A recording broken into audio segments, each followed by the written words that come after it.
And welcome back. Redfin is reporting some big news here because they're reporting on a national level the month supply is sitting at 2.9 months. This is implying we're getting very close to a more balanced real estate market because we've been having very low inventory for a very long period of time.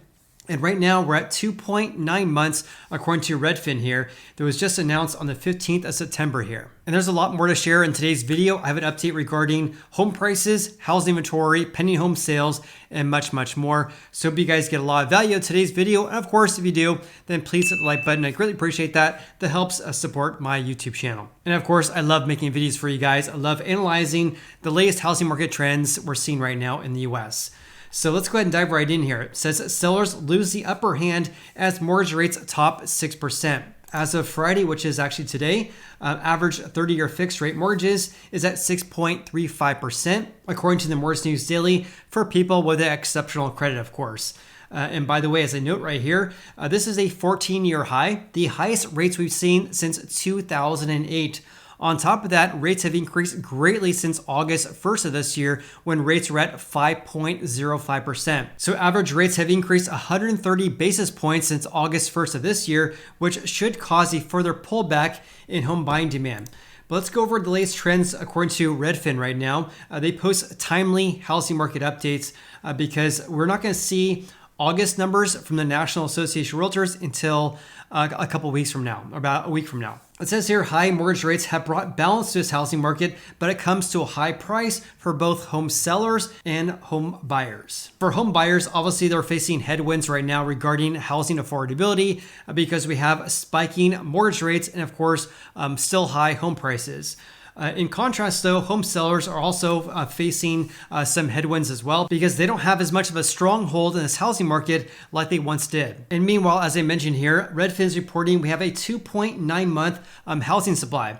If you guys all don't know what that means, let me briefly explain that. So at the current sales pace right now, if no new listings were hit the market, in other words, all the houses listed for sale right now would be sold in 2.9 months at the current sales pace. Historically speaking, in order to have a more balanced real estate market, we need this number to be in the range of 4 to 6 months. In order to have a clear buyer's market, we need this number to be over 6 months. I have some different opinions regarding that because that's I would say the general rule, but here's what I have to say regarding that because I've been mentioning this on the channel for quite some time now.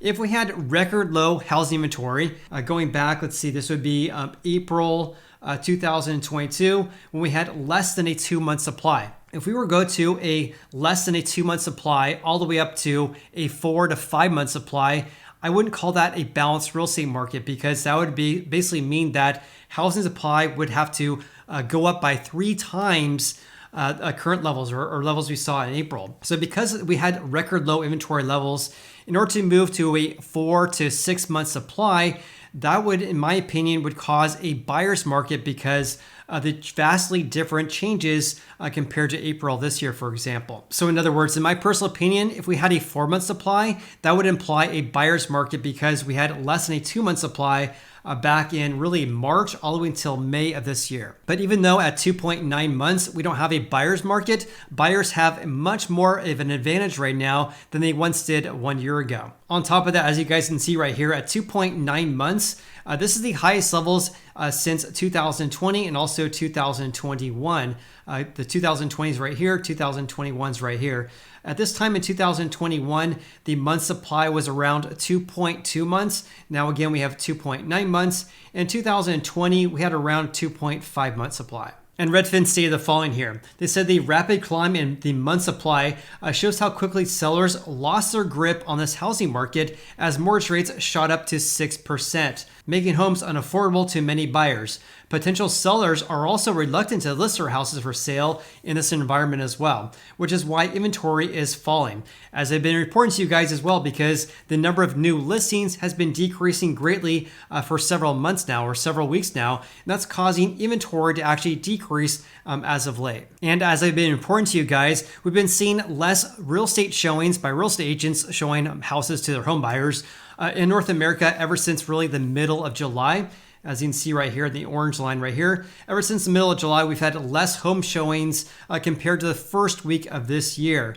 And right now, the 7-day average ending September 15th, we're down 11.4% compared to the start of this year. Compare that to last year, we were actually up 13.7%. And of course, the reason why I mention this is that you may imply that there's less home buying demand if there's less real estate showings, especially given the fact we have far more houses listed for sale right now. All right, so going back to Redfin's report here, I want to talk about their key takeaways for 400 plus US metros. And this is for the 4-week period ending September 11th of this year.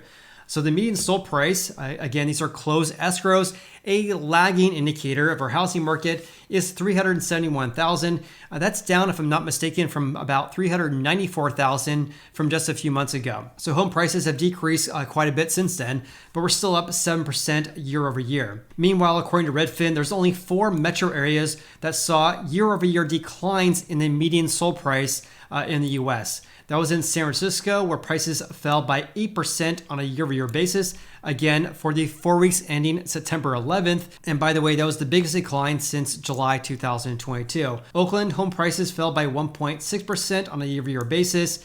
San Jose, California also fell by 0.2%. And then New Orleans, home prices decreased by 6% compared to 1 year ago. Meanwhile, the median asking price of newly listed houses increased 8% year over year, and the monthly mortgage payment on the median asking price home increased by 42%, given the fact that rates were at 2.86% 1 year ago. And here's some charts I want to share with you guys regarding home prices here. Again, the median sold price increased by 6.8% from 1 year ago. Obviously, we're higher compared to 2021 and 2020. But look at this decrease here. This is the peak right here at $394,000 that was set during the 4 weeks ending June 19th. In other words, home prices have decreased about 5.8% over the past 3 months. Now, despite the fact that the median sold price in the US has decreased by 5.8%, it's interesting to see that home prices, or the median sold price, actually increased last week. This is the first time I've seen this really ever since around May of this year. But again, it's worth mentioning here, this is a very short-term trend here, and I'll definitely keep you posted with the latest developments. The median asking price again increased by 8.5%. It has been declining ever since May of this year, but again, last week we saw a slight increase compared to last week. And meanwhile, the average monthly mortgage payment for home buyers out there is $2,385 at 6.02%. Again, average rates right now at the time of this video, which is in the afternoon hours on Friday, is 6.35%. So if mortgage rates hover around 6.3% or actually increase, we should see this line increase, and also this number here increase as well from 1 year ago. All right, changing gears slightly, let's talk about pending home sales, new listings, as well as active listings or housing supply. Pending home sales were down 19% year over year, the largest decline since May 2020. Meanwhile, the number of new listings were down 19% year over year, the largest decline since May 2020 as well. And this is actually one of the main reasons, as it's been important to you guys for several weeks now, why the number of active listings or housing supply has actually been decreasing lately. Because ever since really April this year, inventory absolutely shot up. But once we hit April, active listings has been decreasing actually. And speaking of active listings, which of course is the number of houses listed for sale, fell 1.7% from the prior 4-week period, but on a year-over-year basis, they rose by only 3%. Now here's a chart showing pending home sales right now compared to the past couple of years. Ever since really May, we've seen a decrease in pending home sales, actually falling pretty greatly here, now down 19.3%, far below levels in 2020 as well as 2021. And obviously, this is due to a pullback in home buying demand. We're not seeing as many contracts being signed, despite the fact we have more houses for sale compared to 1 year ago. And here's another eye-opening trend we're seeing right now, because the number of new listings has now decreased by 18.6% on a year-over-year basis. And this giant decrease of the number of new listings is the main reason why we're seeing this decrease of active listings, because we're not seeing enough new listings hitting the market to fill up this bucket of housing supply. And so because we're seeing such a lack of people listing their houses for sale, that's why we're seeing this softening, and more recently though, this decrease of active listings. This is obviously vastly different compared to the start of this year because ever since March and April, active listings absolutely skyrocketed. And like I mentioned, they skyrocketed all the way until we hit August of this year, where they started to decrease on a month-to-month basis. And meanwhile, 34% of pending home sales went under contract within 2 weeks. In other words, they sold very quickly, but this is below levels over the past couple of years where the share was around 40%. Now we're at 34.1%. Also, for houses selling very quickly, that only represented 23% of all home sales or all pending home sales. Last year, it was around 27 to 29%. And I'll say this is vastly different compared to February and March, all the way until really April this year, when the share was over 40%. Also, the median days in the market is at 28 days. Also, ever since the middle of July, it's taking longer for houses to sell compared to 1 year ago. So right now, the median days in the market, it's 28 days compared to just over 20 days last year. And again, this is vastly different compared to May and June of this year when we had all-time record lows for days in the market. If I'm not mistaken, days in the market was around 17 days, which was an all-time record low, and now it's 28 days. Here's something else I found to be very interesting as well, because for this 4-week rolling average, only 34% of the houses that sold above the seller's asking price. So in other words, approximately 66% sold at or below the seller's asking price. And again, this is vastly different compared to the spring months of this year when the share was above 50%. Meanwhile, the share of price reductions took a slight increase last week. The share of price reductions right now is 7.2%, obviously much higher compared to 2021 and 2020 when the share was around 3.5%.